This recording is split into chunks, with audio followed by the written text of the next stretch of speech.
Imagine opening a simple salon by the river, only to discover your customers were not just people, but something far more mysterious. This is the story of Amara, the girl who found more than customers by the river, and whose life was changed forever. Welcome to my channel, where real and touching African folktales come to life.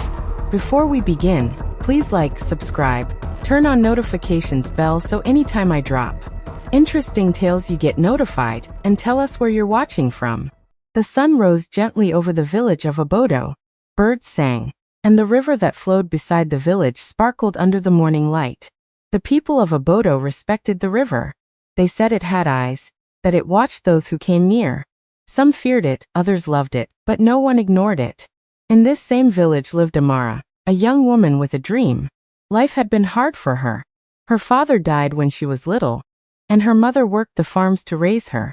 Amara grew up helping women braid their hair under the shade of trees, her fingers quick and gentle. She earned small coins, enough to buy soap or food, but inside her heart lived a fire. Someday, she whispered, I will have my own salon. I will not only make hair, I will make people smile. Amara saved every coin she could. She refused to waste money on clothes or beads like other girls. Instead, she bought combs, creams, and scissors. She could not afford a place in the center of the village where people gathered, but she found a small piece of land by the river.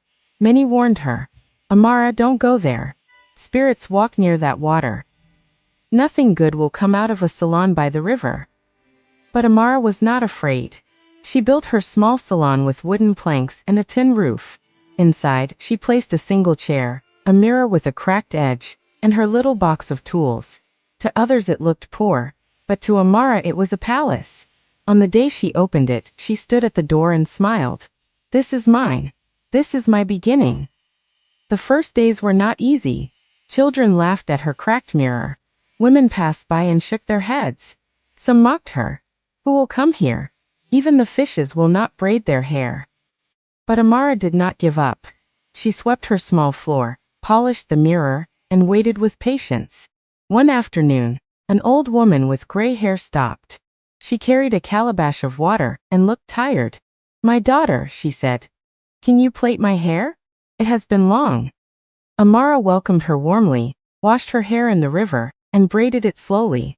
Her hands were gentle, her heart full.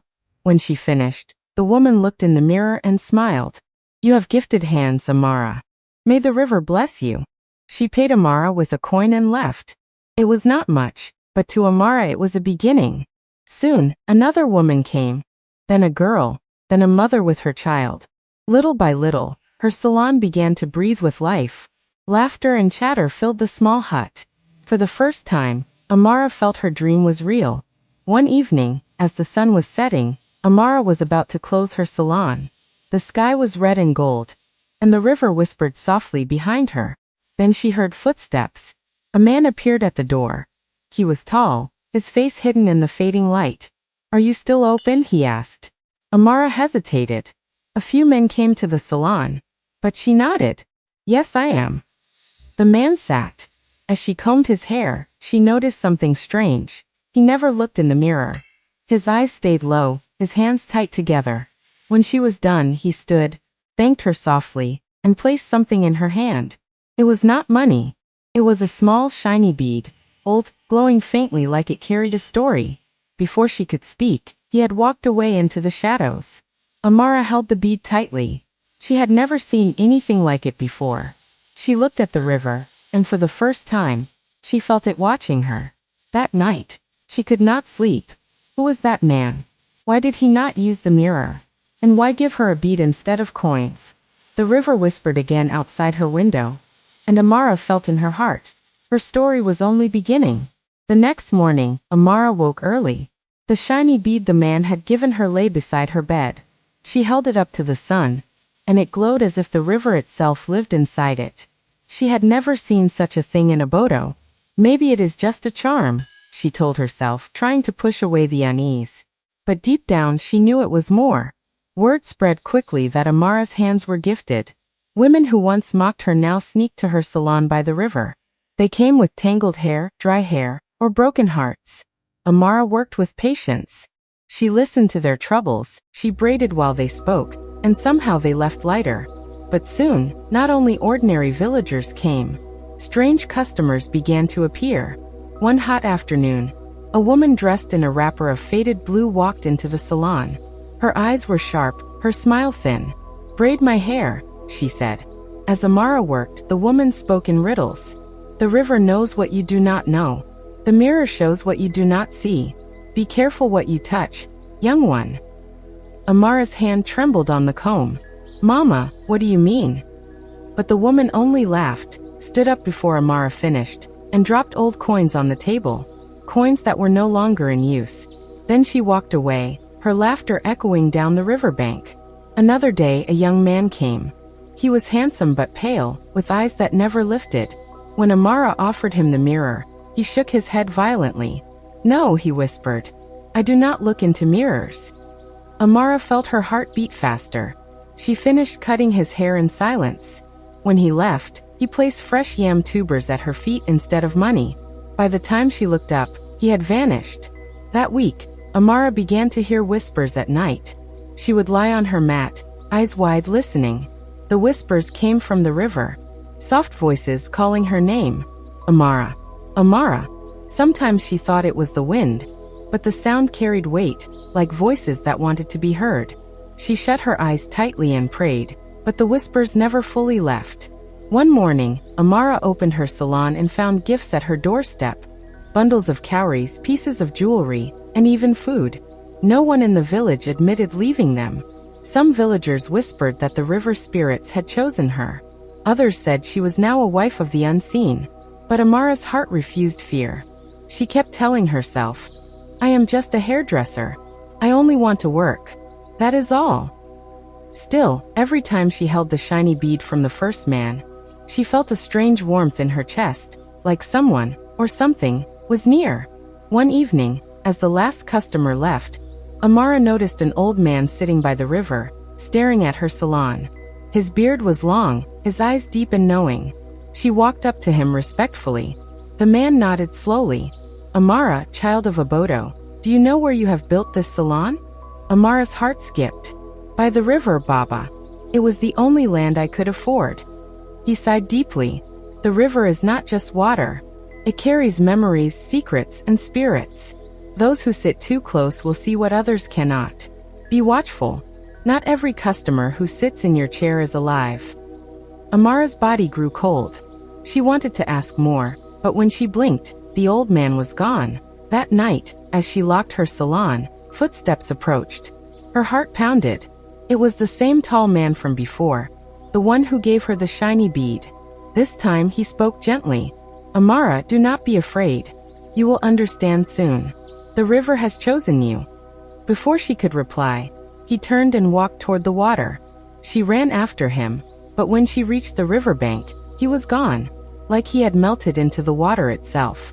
Amara fell to her knees, clutching the bead tightly. She finally understood that her salon was no ordinary place. By opening it by the river, she had opened a door, one she could not easily close. And from that night, nothing would ever be the same again. The bead never left Amara's hand after that night. She carried it even when she worked, hiding it in the small pocket of her wrapper. Whenever her fingers touched it, she felt warmth, as if the river itself was breathing through her. But the bead was only the beginning. Soon her mirror began to change. One afternoon, Amara braided a young girl's hair. When she finished, she turned the mirror toward the child. But what she saw nearly made her drop it. The child was smiling, yet the mirror showed her crying. Silent tears rolled down the reflection's face. Amara blinked hard, looked again, and the girl was normal, laughing, clapping her hands. Amara's skin crawled. She whispered, "This mirror is showing what I should not see." After that day, the mirror no longer obeyed. Sometimes it showed customers as older, sometimes as younger, sometimes with shadows behind them. Amara told no one, afraid the villagers would call her cursed. More strange customers came, and their words always pointed to the river. A mother said, "Each time I fetch water, I feel hands brush my feet." A fisherman confessed, "I see faces under the waves at dawn." Another whispered, "The river is a road, Amara. The living pass by day, the spirits by night. Amara listened with shaking hands. Her salon had become more than a place for beauty. It was a doorway for stories, stories soaked in mystery. One evening, after her last customer left, Amara remained in her salon. The moon was bright, the river glowing like silver fire. She took out the bead and held it to the mirror. The glass rippled like water. Her heart stopped. She leaned closer. This time, she did not see herself. She saw women she had never met, braiding hair in another land, by another river. Their eyes turned and looked straight at her, though they were inside the mirror. Amara gasped and dropped the bead. The mirror stilled. She rushed to pick the bead again, her hands trembling. "Why me?" she whispered. That night, she dreamed of the tall man. He stood by the river, his face finally clear, handsome, strong, but his eyes were heavy with secrets. He spoke. "Amara, the river is alive. It carries the voices of those who were, those who are, and those yet to come. You built your salon here not by chance.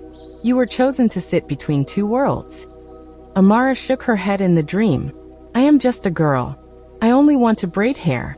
I am not chosen for anything." The man smiled sadly. "You will understand. But you must be ready, for love, for betrayal, and for truth." When she woke, her pillow was wet with tears she could not explain. The next day, rumors filled the village. Some said they saw Amara talking to shadows at night. Others swore they heard singing from her salon when no one was inside. "Leave that place," one neighbor warned, "before you become the river's wife." But Amara stayed. She was afraid, yes, but something deeper held her, an unseen thread tying her to that river. Toward evening, as she swept her salon, she looked into the mirror one last time. To her shock, the stranger, the tall man, was standing behind her. She spun around. No one was there. But in the mirror he smiled. And then he spoke, not in the room, but from inside the glass. "Amara," he said softly, "you cannot run. The river has given you its secret. Now, you must decide what to do with it." Her hands shook. She stumbled back until she hit the wall. The mirror was still again. Amara fell to her knees, clutching her bead, whispering prayers. She knew now that her salon was no ordinary shop. It was a place chosen by the river, a place where life and spirit met. And from that moment, she also knew her heart was no longer safe. Days turned into weeks, and Amara could not deny it anymore. The stranger from the river had captured her heart.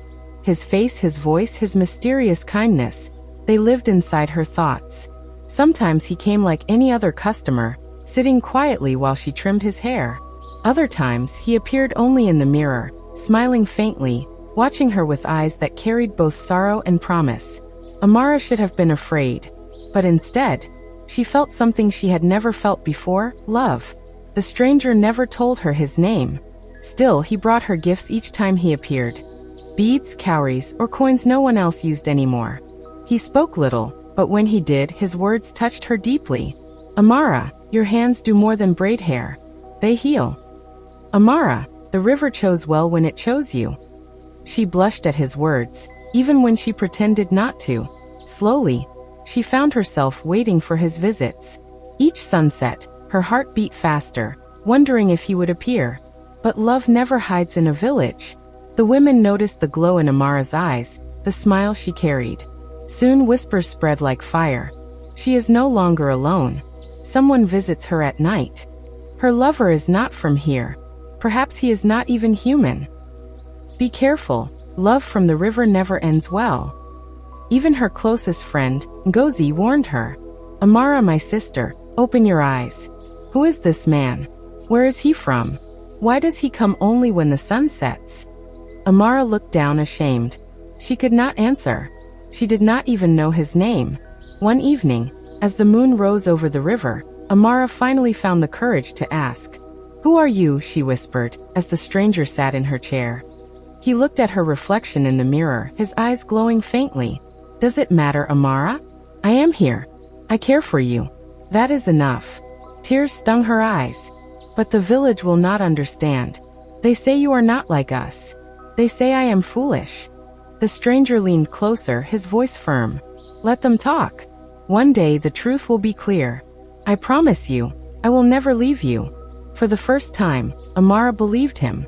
She held the bead he had given her, and her heart whispered, "This is love." That night, Amara dreamed again. The old man by the river appeared, his beard long, his eyes filled with sorrow. "Child," he said, "do not give your heart so easily. The river hides as much as it shows. Love can bless you, but it can also bind you." Amara woke in sweat, her heart torn. She wanted to trust the stranger, but doubt had planted its seed. A few days later, as Amara braided a customer's hair, Ngozi rushed into the salon breathless. "Amara," she cried, "I saw him. Your stranger." He walked straight into the river and disappeared, not like a man swimming, like he belonged there. Amara froze. Her hands shook so badly she dropped the comb. The customer gasped, but Amara did not care. Her heart pounded. Could it be true? Was the man she loved not even human? That evening, when he came again, Amara could not hide her pain. Tears rolled down her cheeks as she whispered, "Tell me the truth. Who are you? Please." For the first time, the stranger's face fell. He looked away, his voice heavy. "Amara, I am not the man you think I am. I am bound to this river. My blood, my life, my name, it is not of this village." Her heart broke like a clay pot on stone. The man she loved was not hers to keep. He was tied to something bigger, something deeper, something she could not touch. That night, Amara sat outside her salon, staring at the river. The waters whispered, pulling her closer. She held the bead tightly, torn between two worlds. The villagers' voices echoed in her mind. "Be careful. Love from the river never ends well." But her heart whispered another truth. Love is never safe. Love is always a risk. Amara closed her eyes, tears streaming. She did not know if she had been blessed or betrayed. But she knew one thing, her life would never be the same. The night after the stranger confessed, Amara could not sleep. She lay on her mat, staring at the cracked ceiling of her salon, tears soaking her pillow. Her heart pulled in two directions. Love on one side, fear on the other. The bead he had given her glowed faintly in the dark, as if it carried its own light. She held it close to her chest, whispering, "Why me? Why must I love a man who belongs to the river?" Outside, the river whispered back, louder than ever. It was as if the waters themselves were calling her name. At dawn, Amara went to the riverbank. Mist rose from the water, wrapping the land like a white cloth. The stranger was waiting. His eyes were gentle, but heavy with truth. "Amara," he said softly, "the river has chosen you. This salon you built was never just for hair. It was a doorway. Through your hands, both the living and the spirits find peace. But you must choose. Will you stay, or will you turn away?" Amara's voice broke. "I am only a girl. I did not ask for this." He touched her shoulder, his hand warm. Destiny is never asked for. It comes whether we are ready or not. The river's water stirred as if agreeing. Waves rose higher though no wind blew. Then, before her eyes, the stranger stepped into the river. His body glowed, and his form changed. No longer was he just a man. He was a spirit of the waters, a guardian bound to the river for generations. Amara gasped, You are not of this world." He nodded, sorrow in his eyes. "I was once like you, flesh and bone. But long ago, I was chosen to serve the river. Now I live between worlds.